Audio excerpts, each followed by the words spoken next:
Dr. Sunny Fridge. Welcome to another edition of Rise and Shine with Dr. Sunny. Season 2 is dedicated to helping you unleash your inner speaking superpowers. Each week you get tips, tools, and techniques to become a better communicator. On this edition of Rise and Shine, how to rewrite the story you tell. It has to do with your personality. If you're watching on YouTube or Facebook, share in the comments below where you're watching from. And if you're listening by podcast, please subscribe so you never miss a show. I believe we all have a purpose and the potential to live our best life, but sometimes roadblocks and limitations get in our way. My guest says the way to transcend your limitations and become the person you always wanted to be is to rewrite your self-limiting story. Dr. Benjamin Hardy is an organizational psychologist and best-selling author of Willpower Doesn't Work. His blogs have been read by over 100 million people and are featured on Forbes, Fortune, and CNBC, just to name a few. His latest book is titled Personality Isn't Permanent. Welcome, Dr. Hardy. How are you? I'm so happy to be with you. Now, tell us just a little bit about yourself. I know there's a lot to tell. Been studying psychology for the last 10 or so years. My wife and I adopted 3 kids from the foster system back in 2018, and hilariously, my wife got pregnant a month after we adopted our kids. We had twins, and so now we have 5 kids. And so I've had a lot of crazy experiences that led me to kind of being interested in what I've been interested in. I had a lot of traumatic experiences growing up, as many people have, and then I ended up serving a church mission, which allowed me to see how much people can transform and change their lives. And so that's really what led me to kind of studying psychology and hopefully helping other people to learn how they can change their lives, because I watched it happen for myself in a dramatic fashion. Your latest book is called Personality Isn't Permanent. What was the inspiration behind it? A few things inspired me to write this book. First off, when I was in my PhD program, I learned a lot about personality and about kind of what shapes personality, about how personality works. And it was totally different from what most people think. Most people in the general population kind of think of personality as kind of one way. And kind of what I learned in the research was it's totally different, and that it's not how most people view it. And I thought that was really interesting. And also one of the things that I learned is that tests like Myers-Briggs, Enneagram, like basically type-based personality tests are non-scientific. They're non-valid, non-reliable. They're bad science. And I thought that was so interesting because those tests are so popular. And so I just thought that was really interesting. But the thing that really pushed me over the edge to write this book was reading Bessel van der Kolk's book, The Body Keeps the Score. I don't know if you've ever read that one, The Body Keeps the Score. No, I'll Google it. What a book. It's basically the most kind of authoritative book on the subject of trauma at this point. But basically what he talked about is that trauma is one of the core things that shapes people's personality, negative traumatic experiences, big and small.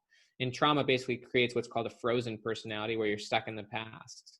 And I thought that was so interesting because it's true. Basically what trauma does is it shatters your flexibility as a person. It leads you to being very, very rigid in how you see yourself and what you're willing to do.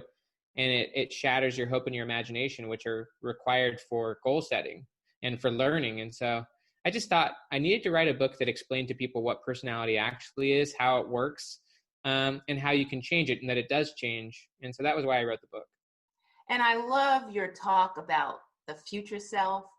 That is like so much what we as speakers, when we don't have the confidence and we know we want to be better and we're always striving to be our best version of ourselves. And you say in your book that you should never be the former anything. What did you mean by that? Yeah, this is good stuff. So whether you're successful or whether you're a failure, whether your former self was a drug addict living on the streets, or whether your former self was an Olympic athlete, you shouldn't be the former anything. You shouldn't be stuck in a former identity or a former narrative. Because if you're stuck in a persona or stuck in the past, then you're living subconsciously. You're basically just going through the motions. Instead, you should kind of base who you are on your future self, on the person you want to be. And there's a lot of good research behind that. So there's a TED Talk, for example, but this is based on real research, not just a TED Talk. But the TED Talk's from Daniel Gilbert. He's at Harvard. He's a psychologist. And the talk's called The Psychology of Your Future Self. And he explains how personality changes and develops over time. There's also research from a guy named Hal Hershfield at UCLA, and he studied decision making and about how when you have a future self in mind, it allows you to make decisions here and now that are better.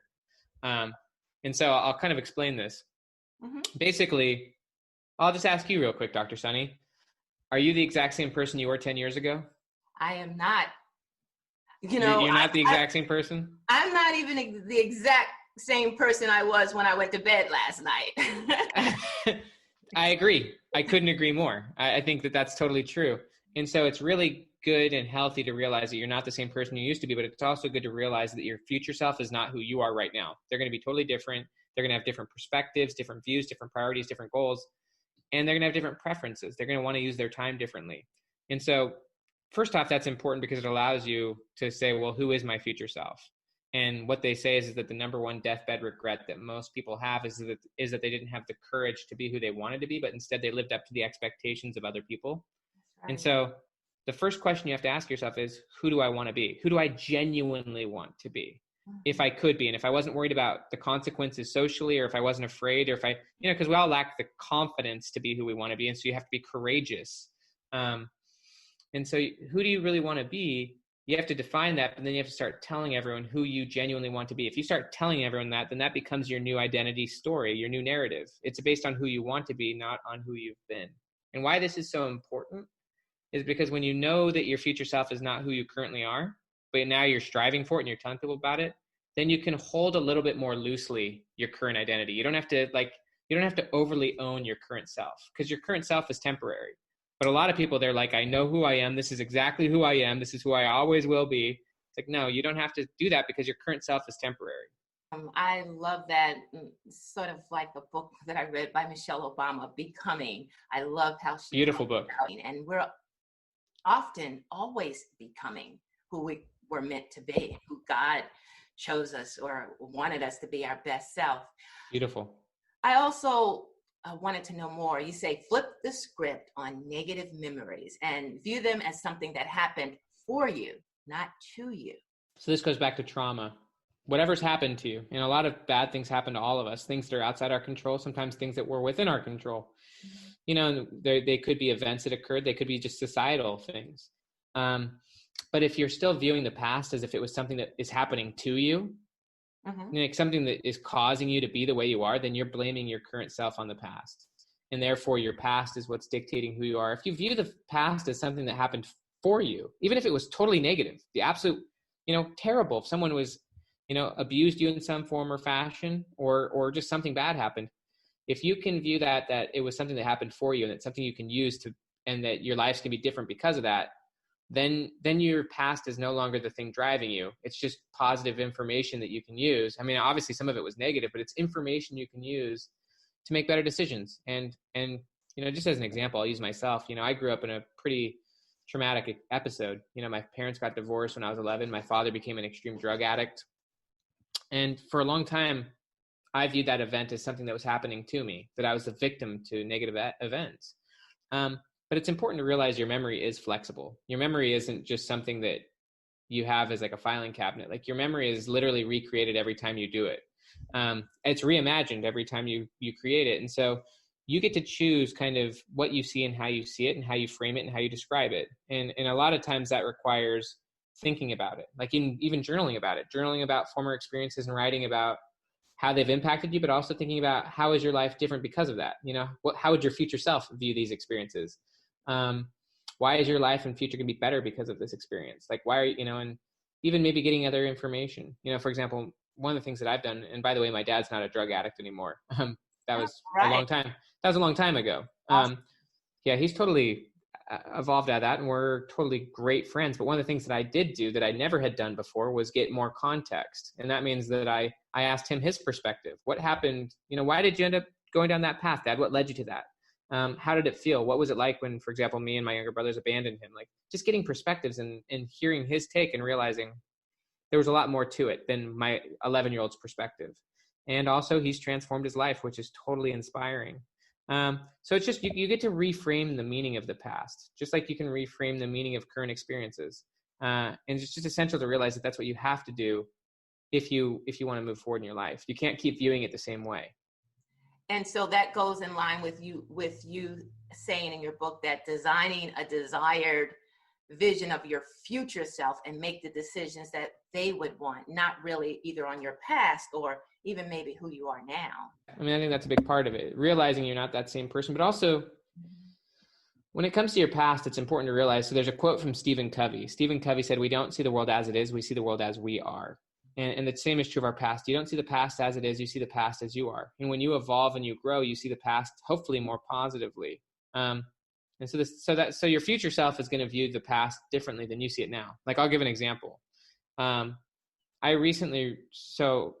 when you go through a lot of learning and development, obviously you change a lot, you know? Right. And over the last 3 years, I've gone through so much learning and training and mentoring as it comes to like being a writer. So like when I wrote Willpower Doesn't Work, which was my first major market book, that was 3 years ago. I recently reread the book long after, like seriously, it was like a month ago. I reread it and I realized, holy cow, I'm totally different than the person who wrote that book. Like I wouldn't have written that book today. I'm not saying I don't love it or don't believe in it. Right. There's some things maybe I don't agree with anymore. I'm not really sure, but I don't see the world the exact same way as the person who wrote that book. And so that's actually one of the things that stopped me from blogging in the first place, or maybe being a speaker. So for example, for your audience, there was a long time where I held off putting out my information because I was worried about it being correct. And now I just realized that looking back on my old blogs, most of them I wouldn't write today. Not that I don't disagree with them. I'm a different person now, a different thinker and a different writer. And I'm still glad I did it. And I don't judge my former self or my former writing. I can just look at it and say, wow, like interesting. It's interesting. And it actually is really powerful to watch your own growth and development that way. And how does it feel to have come from where you were to even where you are today? I imagine you must have imagined it in order to do this. You have to. The only way to actually make radical progress is, you can change. Your personality and your life is going to change if you're not intentional. But if you're taking the time to actually define a future self and then to, on a daily basis, work towards that, which is to live consciously and proactively, you can become who you want to be. I mean, that's a big aspect of this book. Like, so when I was back in 2015, I was in my first year of my PhD program and I wanted to be a professional author. I wanted to write books for the big publishers. I wanted to, make a good living and provide for my family. And that was my future self, and so then you can set goals, and then you can learn the process and you can go through what's called deliberate practice, which is, Malcolm Gladwell calls it the 10,000 hour rule. It's not actually a rule because you can do something for 10,000 hours and not get any better. I've seen people write thousands of blog posts and not really get anywhere. You have to actually have a vision and then use that vision to dictate your process. And then you have to be honest about your results. And you've got to transform your process to get the results you're looking for in order for it to be transformative. So when it comes to doing these things and measuring your progress, you say measure by how much you've grown rather than what you may still be lacking. Think about it. So Dan Sullivan, who's the founder of Strategic Coach, he talks about measuring the gain, not the gap. So it's really powerful to look back on where you were even 3-6 months ago and be like, wow, look at how much has changed in the last 6 months, And when you watch your progress and you can see change happening, and that starts to really build your confidence that you can keep going. And maybe you can make more and more change every 3 months, and then you can keep measuring the gain and realize, holy cow, life keeps changing. I'm moving forward. It doesn't mean you don't have visions. You've got that future self, but that thing's driving you. But then you look back and you measure the progress and you see, holy cow, things are changing a lot. It really boosts your excitement and your confidence. Now, your book has some fascinating true stories of people who have had self-transformation, some of them really radical. Just share a few, just for a little inspiration. Yeah, there's a lot of great stories. One of my favorites is from Andre Norman. Andre is a good friend of mine now, but he was in prison for 14 years. So I'll kind of tell the story a little bit about Andre because it's so interesting, but it really explains how personality is shaped. So Andre grew up in the hood of Boston. And essentially what happened was he actually he was lucky because he had a great, I think 6th grade teacher who was a music teacher. And she helped Andre get into music and really wanted to invest in him. She supported him and wanted to make sure that he had a good future because she could see he was going down a bad path, just given his environment, essentially, his peer group and his family and stuff. So anyways, when it was time for Andre to go to junior high school, she actually made the decision to help him go to a magnet school where her husband taught, where he could continue in band rather than going to the normal school. And So he ended up going to that magnet school and continued studying band. But he kind of had two personalities at the time, because we all kind of do. And so he was still kind of surrounded by kind of the thugs, like the tough kids, and he loved band, but he didn't really want to identify himself with the band kids because he considered them geeks or whatever. And so one day he was hanging out with his friends, and they told him that he couldn't carry the stupid trumpet around with him. Like, he was carrying like the black box, the trumpet box. And they said, they said basically, you can't carry that stupid box around around us anymore, else you can't be our friend. You got to get rid of that. And so what ultimately happened was when Andre, he did throw away the trumpet.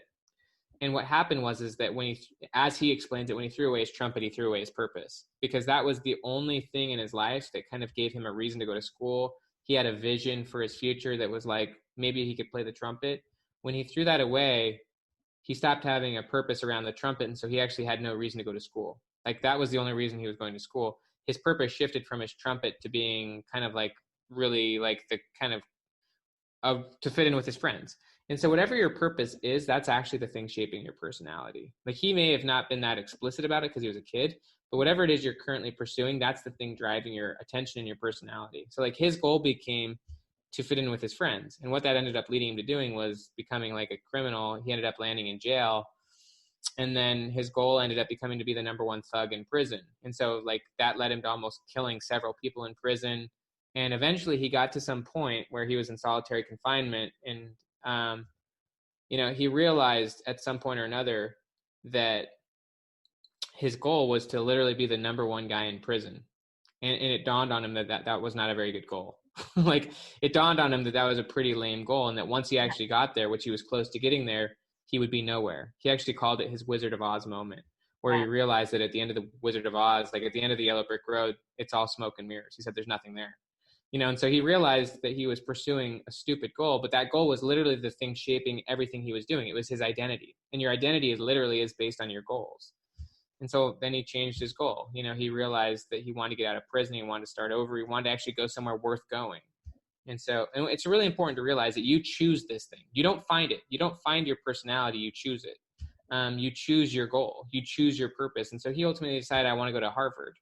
That was the only college he'd ever heard of, because he was from the hood of Boston. Like, that was literally the only college he'd ever heard of. Not a bad choice. Not a bad choice. So tell us, you can't leave us hanging. Did he make it? Yeah, he did. So I think it took him an additional 6 or 8 years to get out of prison.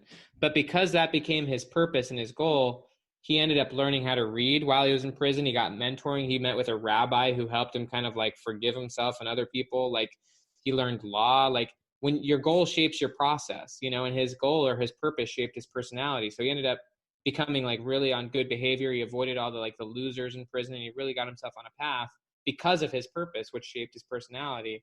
And so ultimately he ended up getting out of prison, became a spokesperson for how to change your life. And he ended up becoming a fellow at Harvard, and he had his own office there and even lectured at Harvard. And he's an amazing guy. So like, he's a really good example of someone that doesn't really matter what your past was. Your purpose or your goal is the thing shaping who you are. And you can and should judge your current goals and say, is this something that's worth my time? Because this is taking me somewhere and it's shaping who I'm becoming. And you can choose your goal. You can choose your purpose. And that's the thing that's going to determine who you become. I've heard so many great things here. Choosing your choice, the choices you make, as I've often heard, the choices you make you. And confidence is such an important part of that. So as we wrap, for those speakers, for those entrepreneurs who really do want to rewrite their story, including myself, just to be more confident. And myself. Okay. Any other pieces of advice about making that happen? I know you wrote a recent blog even about how you end your day, how you go to sleep and wake up in the morning. It's like that part of your evening routine is pretty important, having some thoughts on your mind for your next morning even. Yeah, so I would say you have to start with your identity, because without having a clear future self, you actually don't know who you currently are. If you don't know who you want to be, then who cares who you are today? Mm-hmm. And so without a future self, you have no current self, honestly, or at least no clear current self. So you need to define your future identity. And then you need to start telling everyone about that person. You need to start telling everyone that this is who you're striving to be, with a recognition that you're not that person yet, but you're striving and you're trying to be that person, and that's who you're planning to be and who you're planning to become. That takes courage. That really clarifies your identity, but it also clarifies your environment. When you start telling everyone about your goals, then it becomes clear who's encouraging you and who's not. It also clarifies who you need to be surrounded by, because they're the ones who are going to help you get there. That inner circle. Yeah, you should surround yourself with people who are reflective of your future self, not your former self. And, aside from that, journaling every single day is crucial. If you want to live on purpose every single day, you need to give yourself space in the morning before you start looking at your smartphone and stuff to actually visualize your future self and think about who you need to be today to be conscious. You can't just be conscious all the time. You have to actually think about it. That's what being conscious is about. So for example, like after this podcast, I'm going to go home and I'm going to be with my 5 kids. I could easily just fall into the role or the habits that I have and just maybe go home and not be that great for my kids. But if I want to like be really epic and like be a good father, I need to be like, okay, who do I need to be this today in order for my kids to have an amazing experience? So you have to actually be thoughtful about what you need to do and who you need to be today. And that's where journaling comes in every single day. You can write about your goals, write about what you need to accomplish today, write about or think about, this is just like, how do you want to show up? Like at work or like with your spouse or like with your kids or like on this podcast, like how do you want to show up? Yes. It really allows you to be conscious and really make progress towards your future self. And so journaling every single morning and having a morning routine and then making progress towards your goals is how you build confidence. And so you can do that every day. Little bits of progress allow you to become more flexible and less constrained by the past and allow you to then move forward in your future. Awesome. High five on that. That is great. And especially young people, as I even think about that, they're always, hey, what do you want to be when you grow up? They're really thinking about their future self. And we can still continue as adults to think about that future self. So there should never be a time when you stop having a future self. Wow. Never. There should never be a time. If you've stopped having a future self, then you are literally on autopilot and you're on your way to the deathbed. Dr. Hardy, how can people get more information about your book? I know it's due out in June. Yep, June 16th. So you can get the book anywhere, Audible, Amazon. You can find more about it on benjaminhardy.com. There's a lot of free resources on benjaminhardy.com. So I hope you enjoy the book. It will shock your system in a good way and help you to become the person you want to be. Really excited to be here. Thank you, Dr. Sunny. It was fun. Dr. Benjamin Hardy, thanks for your time and stay safe. Thank you. You too. That's all the time we have on this edition of Rise and Shine with Dr. Sunny. Again, thank you to my guest, Dr. Benjamin Hardy, for sharing personality isn't permanent. I continue to be blessed by your text, your emails, and comments on social media to let me know you've been inspired by the stories of my guests and tips to become a more confident speaker. If you enjoy our programs, if you haven't done so already, please consider making a donation of any amount at wytv7.org to help our CBN broadcasters continue the mission to bring you programming that educates, empowers, and encourages. And you can find all my shows and podcasts online at wytv7.org/rise-shine. And please like my Facebook page at facebook.com, I Rise and Shine. And as you continue to stay safe in the coming weeks, keep the faith and make the choice to do something today that your future self will thank you for. God bless you. I'm Dr. Sunny. Remember, it's your time to rise and shine.